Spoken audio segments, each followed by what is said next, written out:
hit him on purpose. Oh! Is he breathing? I don't know. I can't tell. Just coming here to fight him because he was mad at him. Let me ask you this. Can I get you to step with me over here for me, Oh! Shit! Try to call him and see if he'll respond to you. Davis, come on. Wake up, Davis. Davis is gone. Start roping this off because this is going to be a crime scene. All right. On May 7, 2023, a 46-year-old man's lifeless body is found at the end of a secluded road, lying in the grass 50 feet away from his wrecked vehicle. Police and first responders get to a scene that has all the markings of a terrible accident. But when investigators start putting the pieces of this tragic puzzle together, they begin to uncover a truth that is far more sinister. The following report is based on official... Well, just guys, so you guys know, the title is called "Man Crushes Ex-Wife's Date to Death." So he couldn't let his ex-wife go. So he's one of these people. He took it. It's not even funny, but he took it to the whole nother level. Bro, if your wife moved on, your wife moved on, my boy. You done killed your wife's boyfriend now because, bro, that's crazy. Your Official police boyfriend. records, and some of the footage has never been seen before until now. At 1:34 a.m. on the morning of May 7, 2023, a frantic 911 call comes into dispatchers in Greenwood, South Carolina. Okay, what happened? Somebody has hit the car and he's out of the car and he's been beaten. He's unconscious. Is it a car wreck? But it's a one-person car wreck. He's unconscious? Yes, it's really bad. He needs immediate assistance. Okay. Is he breathing? I don't know. I can't tell. Okay, listen to me. Where is he bleeding from? His nose and his definitely his nose. You said his nose and what else? Definitely his nose, and I can't tell if it's his ear. Oh my gosh. Okay. It's out of his ears really bad. Okay, listen to me. Is he flat on his back? Yes. Okay. Are you able to turn him onto his sides? Yeah. Okay, listen. You said he's bleeding from his nose and his ears? Yes. Okay, is anybody out there with you? Yes, I'm with two of other people. He needs help. Blew that nigga down. Oh, bro, he got blew down. He got mowed down. Bro, that was... You even heard the cling, bro. It literally... Ding! He got finished. We've got EMS and law enforcement coming, okay? Okay, listen to me. Can you tell if he's breathing? Is his chest moving up and down? It doesn't seem like it. Can I touch his chest? Okay. His ears are bleeding really bad. Okay, listen. Do you feel any warm air coming from his nose or his mouth? No. You don't feel any warm air? He's gone. Actually, maybe. I can't really tell. I'm sorry. I'm scared to touch him. Okay, I understand. What is your name? I feel it. The dispatcher works to help the caller. A teenager named Megan provides as much assistance as possible until first responders arrive. Okay, listen to me. Can you tell if he's still breathing? Can you try to talk to him, see if you can wake him up? I can touch him? Is that okay? Okay, yes, ma'am. Try to call him and see if he'll respond to you. Davis, come on. Wake up, Davis, come on, Davis. Wake up. Can you tell if he's breathing? I think he's breathing, yeah. You think he's breathing? Okay. Is he moving around at all when you call him? No, he isn't moving forward. Okay, what's his name? His name's Davis McClendon. Do I need to see this? This is only the first of many personal details that will emerge on this horrific night. But as police and EMTs descend on the scene, the first order of business is to save Davis McClendon's life. Okay. Thank you. Oh my God. Oh, they're giving him CPR. Bro, knock that nigga's shoes off. Look at his shoe over there. He got hit in the car. He got hit that hard that his shoes flew off. Whoever hit him that was personal. Trust me though. He's still on the line. He might not be breathing. Come on, Davis. Hard to tell anything.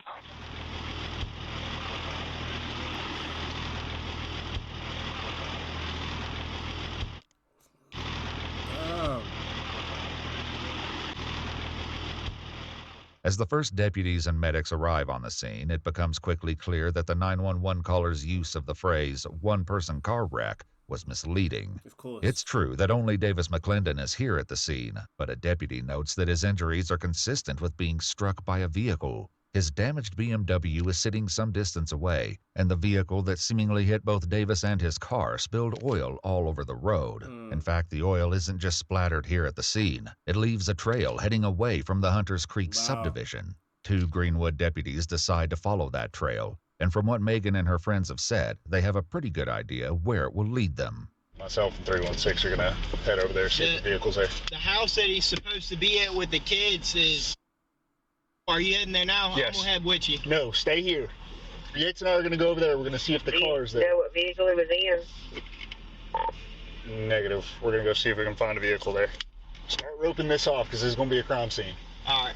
Although the 911 caller didn't see the incident, she definitely has strong suspicions about what happened before she arrived. Who assaulted him? Everything is Bud Ackerman. He's just coming here to fight him because he was mad at him. And then we came to check up on him, and then we found him like this. Okay, so the person that assaulted him, you said his name, Bud Ackerman? Yes. Does he live in Hunters Creek?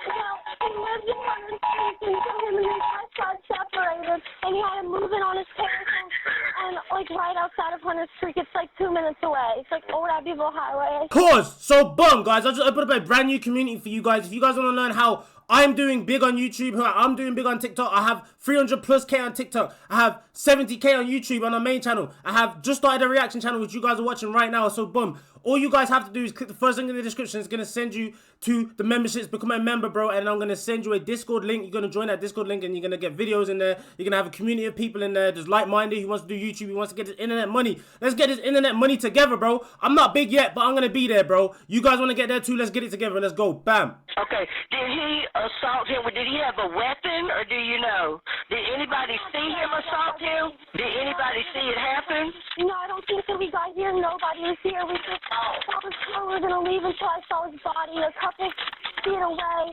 in the... All this over women. Bro crashed out over women. Man lost his life over women.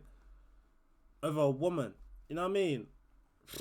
It's sad to see, bro. Like, it really is. On the side of the dirt.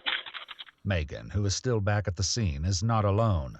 She's with a woman named Meredith Haney, who is Bud Ackerman's estranged wife. Megan is in fact a frequent babysitter for their children, the 3 of whom are staying with Bud for the weekend, weird. Meredith tells police. And as the deputies make contact with Bud at his parents' residence, those kids and their safety are their first priority.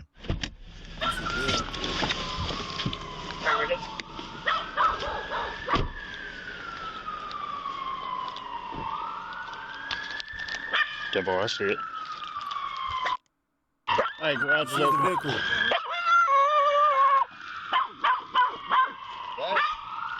Garage is open. Sheriff's office. Yes,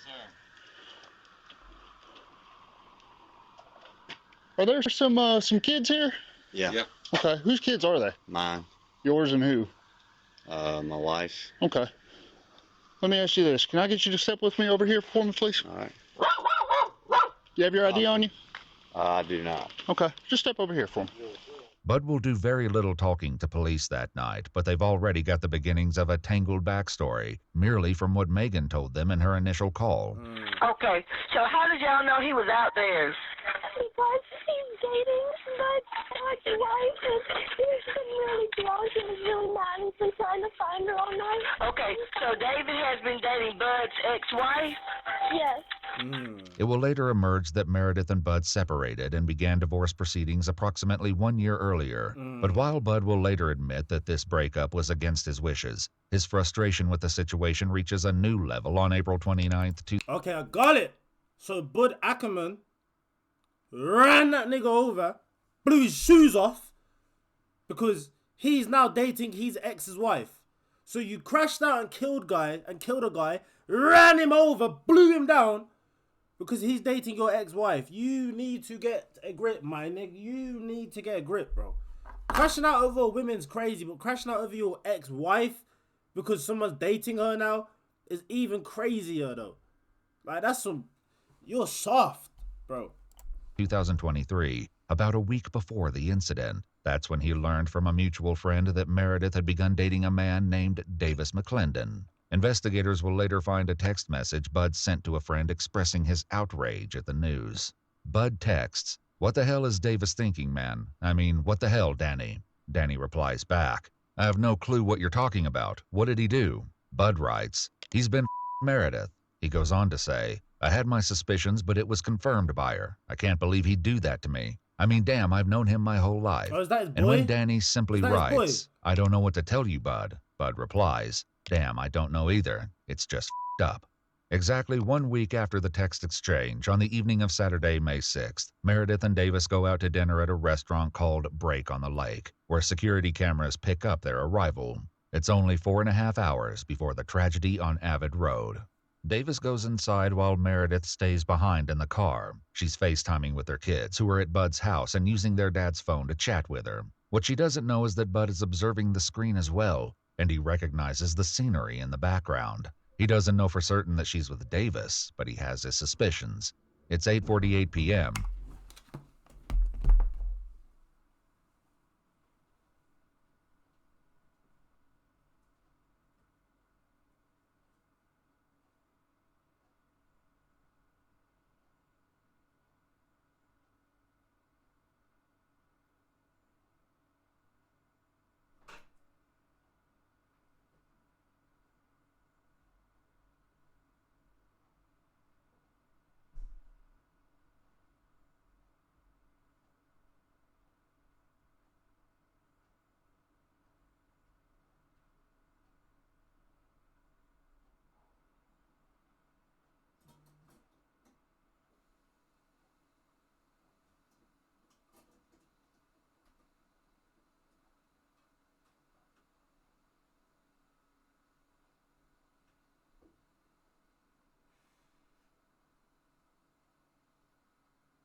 And a bad night is only just beginning. Many hours later, deputies at Bud's house take careful note of the fresh, oily footprints that decorate the floor. So, footprints. Yeah. Footprints. Footprints. Footprints. Footprints. That's the door I came in. Oily footprints. Oily footprints. The investigators follow the footprint trail back to a bedroom where they appear to come to an end at the foot of the bed. Is this parents' room? Yeah. Okay. Twist there, one here. This bunch? Yeah, a bunch right here. I'm pretty sure it's going to be the shoes that he's got on now. Yeah. Investigators will indeed find oily residue on the shoes Bud is wearing that night, as well as a small amount of what appears to be blood on his hands. Oh. Both were presumably clean earlier that night when he was at a local bar called the Key West Club, where surveillance shows him ordering at least 4 beers over an hour-and-a-half time period. But Bud isn't just drinking and socializing. He's making repeated attempts to get in contact with Meredith, who's left Break on the Lake and is now with Davis at a friend's party. At one point, frustrated that Meredith won't take his calls, Bud texts her a message. "Why do you hate me? I just don't understand." When a friend who was at Key West Club that night calls Meredith to tell her that Bud is gone, Meredith and Davis head up to the bar themselves. According to what Meredith would later tell investigators, Bud continued calling repeatedly during this time. She says that when she finally did take his call, he demanded to know where she was and why she was refusing to speak to him. The call logs would later reveal that between 9:07 p.m. and 12:15 a.m. that night, Bud attempted to call Meredith a total of 36 times. At his residence in the hours after the incident, investigators take a close look at Bud's Ford F-250, which just happens to look like it's been in a crash. That's wild. Yeah, that's when I walked up and I was like, oh yeah. You see the? Yeah. That's a palm mark. That's barely. Oh, But like that right there. That's not even damaged that bad. Yeah. There's little specks right there. Bud himself refuses to answer any questions without a lawyer present, but the circumstantial evidence is piling up quickly. As for Meredith, she says she tried reaching out to Bud's friends and family while at the Key West Club earlier that night. In the meantime, Davis sent a text message to a friend saying, FYI, apparently Bud is drunk and out trying to hunt Meredith down. She's wanting to call the cops. I was hoping maybe you could get his dad to rope him in. At almost the same time, Bud Ackerman is on the hunt, scoping out the parking lot at the now closed Break on the Lake restaurant for any signs of Meredith and Davis. He makes 2 circles through the lot before leaving. Investigators will later learn, thanks to the Ford's onboard computer, that he also drove down the street where Meredith lived and down the street where Davis lived in an effort to find the couple. Back at the Key West Club, Davis decides enough is enough and tells Meredith he's going to call Bud and talk to him about the relentless attempts to get her on the phone. Meredith watches her boyfriend walk away, never imagining it would be for the last time. Bud would later characterize the call as aggressive, saying that Davis was threatening to beat him up. While the true nature of the conversation cannot be known, what is known is that Davis and Bud agree to meet near the intersection of Avid Road and Sawgrass Place. According to Bud, and confirmed by the call logs, he called Davis back at 1:09 a.m. He says he told Davis at that time that he wouldn't be meeting him after all, and would instead be going home. Bud says that Davis cursed at him and taunted him for backing out, at which time he drove straight to the meeting place. At 1:11 a.m., his final approach is caught on a local resident's surveillance camera.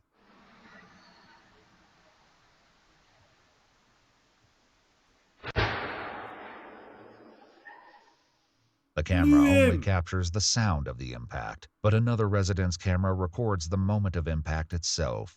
The first camera not only captures the sound of the incident, but also Bud yelling something in the seconds following the impact.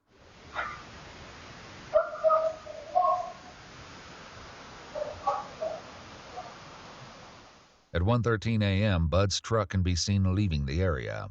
He would later say that the collision was an accident caused by Davis standing in the middle of the road. Bud says that he only saw Davis at the last second, at which point he jerked the steering wheel as hard as he could.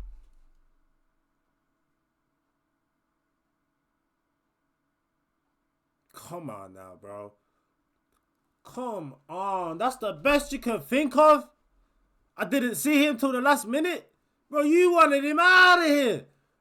He's fucking your ex-wife. You wanted him gone. Just admit it, bro. You go to do the time anyway. The evidence is there. At least go out like a man and say, yeah, I needed him out. I'm not going to lie. I wanted him off planet Earth. To avoid Davis and smash into his car instead. The onboard computer system shows that he did not hit the brakes and was traveling at 25 miles per hour in his Ford F-250. Yep. Davis would die that night at Self Regional Medical Center at the age of 46. At 6:30 in the morning on May 7th, roughly 5 hours after the incident, Bud Ackerman is arrested and transported to the Greenwood County Detention Center. Yep. On trial for murder the following year, he would insist that he never meant to harm Davis McClendon that night, and that it was only due to panic that he failed to call 911. The jury deliberated for less than 30 minutes before delivering a unanimous verdict of guilty. In October 2024, 42-year-old William Bud Ackerman was sentenced to 45 years in prison for murder. He's housed at the He ain't coming out.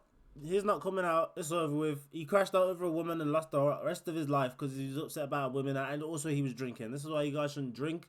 This is why you guys shouldn't crash out over women. This is why you guys need to learn self-discipline, self-respect, my brothers. Don't fall for this trap because, bro, you're gonna turn out like Bud, and if you turn out like Bud, you're fucked. Like, subscribe, comment down below. See you in the next video. We out. Peace. Bye. Have a great time.